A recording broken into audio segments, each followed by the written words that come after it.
Redi Moçi, kur flasim për raportin në Shqipëri, me mësuar gjithmonë që lexohen ndryshe nga opozita, ndryshe nga mazhoranca.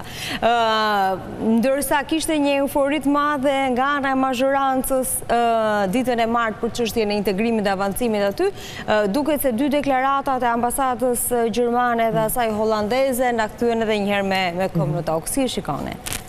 Është e vërtet kjo që janë kthyer raportet e ndërkombëtarëve në çik kështu si librat e shenjtë që interpretohen nga njëra anë dhe pastaj nga krejt e kundërta e tyre. Ka bërë e çuditshme kjo gjë.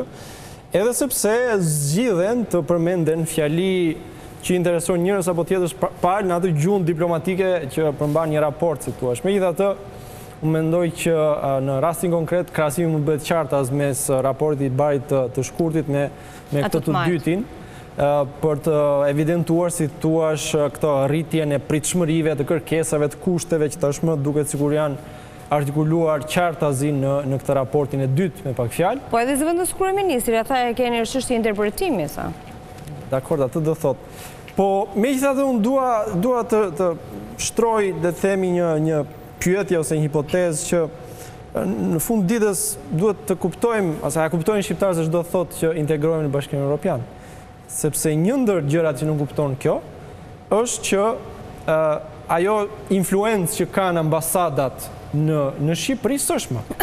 Sepse shpesh herë shqiptarët e shkret në ato problemet që hasin për dishmërinë e tyre thonë po t'ja themi ambasadës gjermane, ka një presim në ambasadorin amerikan. Që nga momenti që ne do jemi antar me të drejtat plota në Bashkimin Evropian, do jetë një antar i ulur në tavolini barabartë me gjithë tjerët. Dhe gjithë kjo që ne sot e perceptojmë si kushte, si një lloj presioni pozitiv për të reformuar, për të arritur disa standarde të caktuara që në fund ditës janë të mirë të gjithë shqiptarëve, s'do jetë më, do zhbëhet. Kështu që dua të shtrojnë çik për ta menduar edhe një skenar në cilin Shqipëria eventualisht integrohet në BE, veç se asnjë prej këtyre reformave që për cilat realisht ka nevojë Shqipëria nuk realizohet siç do të dëshirojnë me të gjithë. Po çfarë mbyllin syt ata për të na integruar?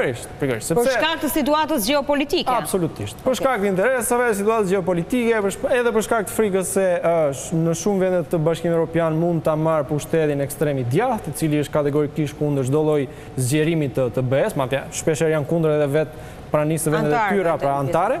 Kështu që për gjitha këto arsye mund të nxitoj procesi integrim. Megjithatë po e them edhe një herë që duhet marrë në konsiderat një situatë në cilën asnjë prej lufta ndaj korrupsionit, pavarësia e sistemit drejtësisë, pavarësia edhe e medias, lufta ndaj krimit organizuar, pabarazia në gjitha këto që i hasim nëpër raportet edhe tek raporti i fundit i Departamentit Shtetit për klimën e investimeve në Shqipëri, pra problemet me pronat, ligji investitorëve strategjik, gjitha këto probleme, pa fjalë, sigur asnjë prej këtyre të mos zgjidhet para se sa të hyjmë në BE, duhet marrë në konsiderat fakti që pasi të kemi hyrë, kam frikë se do jetë shumë vonë. Edi Rama sigurisht do shpalos lavdinë e tij që e antarësoj vendin në Bashkimin Evropian, do kemi disa benefite se do jemi pjesë e një tregu më të gjerë, do kemi edhe probleme tjera për biznesin e vogël dhe të mesëm, fakti që do duhet konkurrojnë një treg shumë herë më të gjerë tashmë.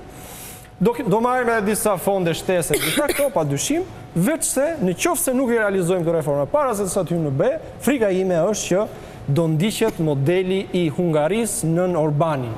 Pra një shtet, si thua, thellësisht oligarkik, që dhe ato fonde të konsiderueshme që vinin nga Bashkimi Evropian kanalizoheshin përmes tij dhe qeverisë tij tek miqtë e tij oligark dhe në fund ditës u kthye edhe me politikat e tija që ndoqi pastaj pro Putinit kundër BE-s.